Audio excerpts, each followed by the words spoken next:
another Artifact Corner. Today we will be looking at a brochure from 1857. This brochure lists the departures and costs for traveling from the port of Le Havre, France to New York City. So, why is this in our collections? Well, our Fannie Delord Webb Hall and her husband Frank Hall were married in 1856 and went on a year-long honeymoon in Europe. This must have been the schedule they got in Le Havre when they were booking their return voyage home. This brochure was found in a purse belonging to Fannie, just another souvenir from their time in Europe.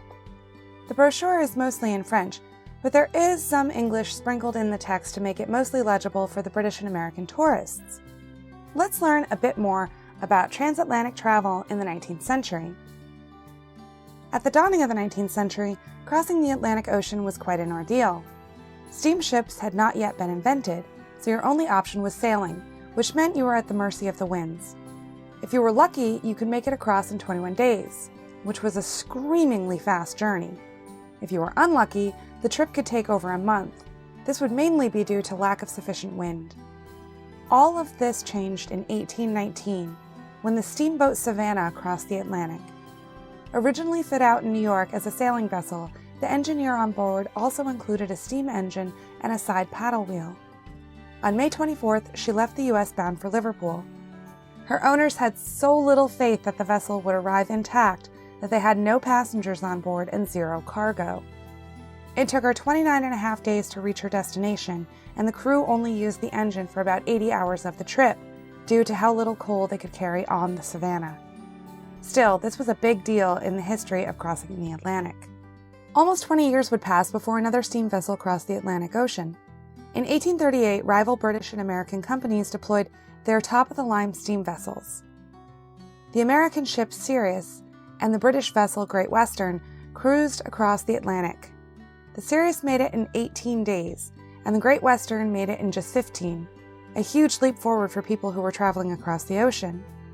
As steam engines were improving, so were the times at which people could safely travel across the Atlantic.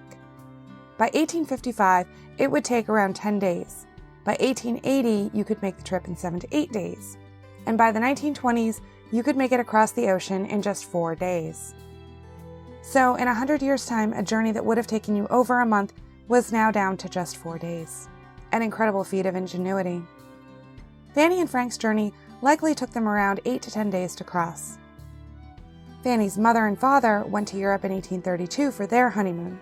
Thanks to a journal Fannie's mother kept of their travels, we know that their journey across the ocean took 3 weeks. Crazy. The cost listed on the brochure for a first-class ticket was 730 francs, which was the equivalent of $142 in 1857. In today's money, that ticket would cost you $4,860, a hefty price tag. This brochure is in fair condition. The paper is quite flimsy, but given that this was meant to be something disposable, or what we would today call a throwaway item, it's actually shocking how well it's held up. It is a glimpse into world travel in the mid-1800s, and we are so lucky to have it in our collections. Thanks so much for stopping by.